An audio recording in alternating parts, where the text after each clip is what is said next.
all the coaches were saying, you know, if we draft you, you can just go home and hit the golf course and get home early instead of being there all weekend. So I think all the coaches are excited, and I'm also excited about being the same. That's the good news, but you follow football. You know people talk about the Herschel Walker trade and all those picks. People are going to talk about the Ricky Williams trade down the line. You've carried a lot of burdens all the way through here. Are you ready to carry that burden into the pros? I'm not too worried. I'm just going to go out there and do all I can do, and if it's not good enough, I'll try my best. And if it is, then great. You handled this like you've handled every step along the way. Class, good luck. Thank you. All right, Ricky. All right. Boom, back to you. All right, Michael. All right, Ricky, congratulations going to the Saints. And just look at these numbers. Hard to get more gaudy than this. NCAA record. He passed Tony Dorsett for career yards of 6,200 plus. Yards a carry, breaking the record of the two-time Heisman Trophy winner Archie Griffin. Anthony Thompson had the rushing touchdown record, broken. Touchdowns in 2 seasons, broke Barry's. Broke Marcus Allen's record of 200-yard games. I mean, not only are they records, he's breaking records of guys that are, went down to be pretty darn good, Mel. Oh, he did it all. I think when you look at what he did at the college level, phenomenal productivity. I think when you look at the best available player, Ricky Williams. Let's look at some of the other top players in the draft. Edgerrin James, Tim Couch already off the board. Champ Bailey dropping down a little bit further than some clubs may have anticipated. It's going to be interesting to see. You look at the Torrey Holt, outstanding wide receiver from NC State. You know, you have some cornerbacks still there. Will the Redskins still be able to get a corner down the line? Will St. Louis go for offense? They got Marshall Faulk. Now they can get Holt. Or will they go for the defensive back? So look for more options for teams than they may have expected going in. What a great, interesting pick for St. Louis, and they've made it. Let's go up to the podium.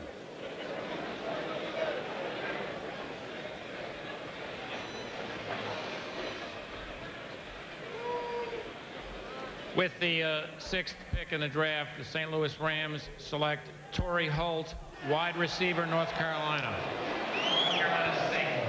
Well, even with Champ Bailey there, they stuck to their plan late last night, which was Holt, Mel. Very polished receiver, Chris. He went back for his senior year, worked all summer on his route running. Watch him set up the cornerback, catch the deep ball here. You see the route running, you see the polish, the hands, everything very effortless for Torrey Holt. That came this year. Like I say, studied hard during the summer, worked on his route running, and here, the vision, the eyes, watching the quarterback, working with the quarterback, making the tough reception. Watch the concentration here.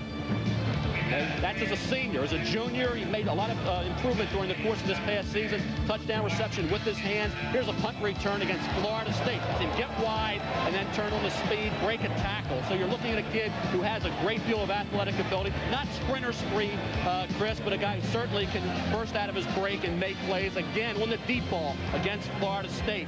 Also the knee injury. Sustained a minor knee injury Tuesday prior to the Senior Bowl. Of the minor surgery, you're looking at Torrey Holt during his individual workout, run between 4.36 and 4.44, caught everything thrown in his direction. That solidified a position for Torrey Holt in the top 10 overall and allowed him to remain ahead of David Boston as a #1 wide receiver in this draft. We've had 6 offensive players, 3 quarterbacks, 2 running backs, and a wide receiver go thus far. And now on the clock, and the 7th pick was Chicago. But before we could even say this was a hot spot, it got red hot because the Chicago Bears and Washington Redskins have worked a trade. Washington doesn't have an owner, but they've been on the clock twice already. Mort, what do we have? Well, I think what you have here is now the Redskins' best case scenario. They get all the picks with New Orleans, and now they go up to get Champ Bailey, the player they coveted all along.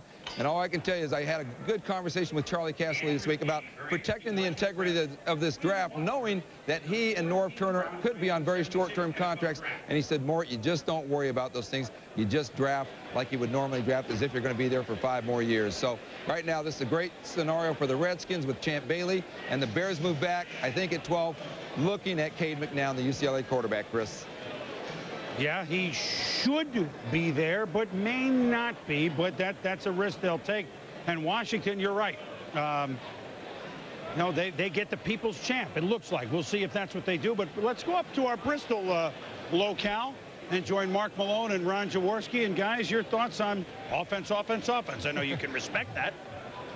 Well, we certainly can, Boomer, no doubt about it. Dick Vermeil and the St. Louis Rams had a lot of needs, and some of those needs on the defensive side of the football. They needed a cover corner, and they needed some linebackers, but they chose Torrey Holt. Why is that, Ron? Mark, just before the draft started, I talked to Coach Vermeil, and it was clear to him that he wanted to build an explosive offense. When you look at the new quarterback in Trent Green, you look at Isaac Bruce, you look at Marshall Faulk, now you throw in a Torrey Holt, you have playmakers. This is an offense that was really sputtering last year. It may be the best turnaround of any team right now through the draft, through free agency, and through trades. They have really upgraded their team. No doubt about it. They are explosive, got some problems on the defensive side of the ball that they still have to address. Meanwhile, the Washington Redskins are still on the clock. We'll be back with more coverage of ESPN's 1999 NFL Draft right after this.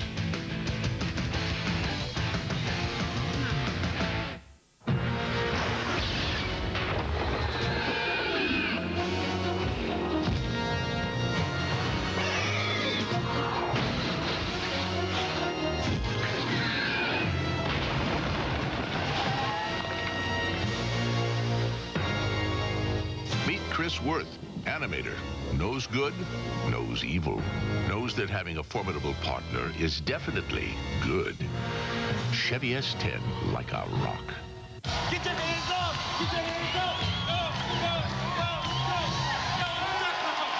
Thank you, Detroit! We love you! Detroit was last night.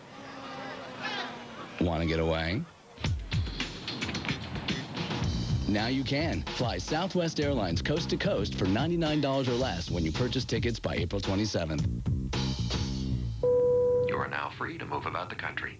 Robin and I are going to Cooperstown together, and nobody's going to care that I got 98% of the vote and you only got 77. Yeah, just like nobody's going to care I won more MVP awards, George. We'll be too busy celebrating with Miller Lite, which tastes great because it's so smooth. Well, I think it tastes great because of the choice hops.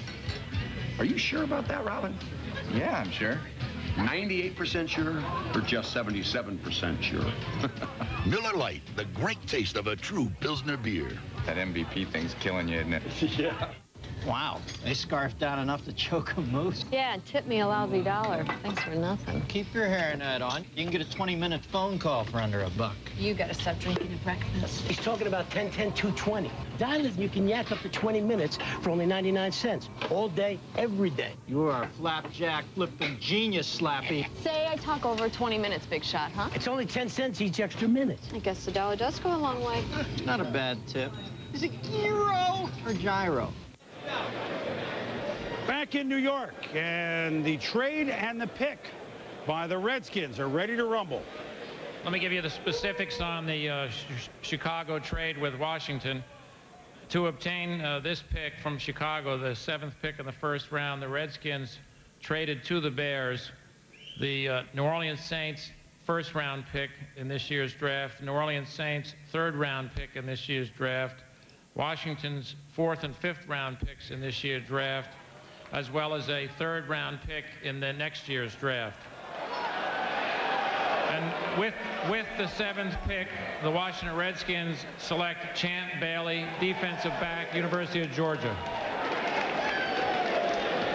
Well, if you get the Arizona Cardinals is now on the clock. 8 draft picks, you might as well deal some of them away, I guess. So they got 8, although they really swapped, but they got 7 additional picks to the Redskins. So as we read it, they've given away 4 picks. So they're up 3, still get the player they want. They don't have an owner, but they get a coach, they get a GM, and they got one hell of a player. And many GMs, Mel told me, by far and away, Champ Bailey was their favorite player in the entire draft. Well, I think when you look at the trade, Chris, they would have had to be very fortunate to see a Champ Bailey or a Chris McAllister drop down. Joe, we were trying to look at it and see if they would be fortunate enough to see that happen. They weren't going to gamble that would happen. Move back up to get the Champ Bailey. He was the guy that they had keyed on all along. Darrell Green getting up there in age, can't go on forever. Dishman off and down here. They needed a big corner in Washington. 5'11 and a half, 184 pounds. Champ Bailey, outstanding in coverage here against Tennessee. Peerless Price comes away with the interception. Talk about his great hands, the ball skills that he provides. Wide receiver, he's outstanding. Applies that ability in coverage. There again, the pass deflection, and he's tough. Watch this, Joe. This is a kid who's a hard-nosed, good run support, tough football player. Here again, solid tackle after the catch. Now you'll see him coming on the corner blitz. Moving in for the sack against Auburn. Now on the other side of the ball, we saw the hands in terms of the interceptions. Now at wide receiver. A double threat, also a return man. Another touchdown reception against Virginia in their bowl game. The kid is a remarkable athlete. I think the question you have to look at if you're the Washington Redskins, how much do you work him on wide receiver? I think if you look at the Redskins' perspective, they need him so desperately at corner to be the next Darrell Green. They don't want to really have him worrying about so much. He played 95% of the plays at Georgia. That was too much. Now he'll be just a corner early on. Maybe down the road, Joe, if they need a big play, maybe a little wide receiver. Let me answer your question first.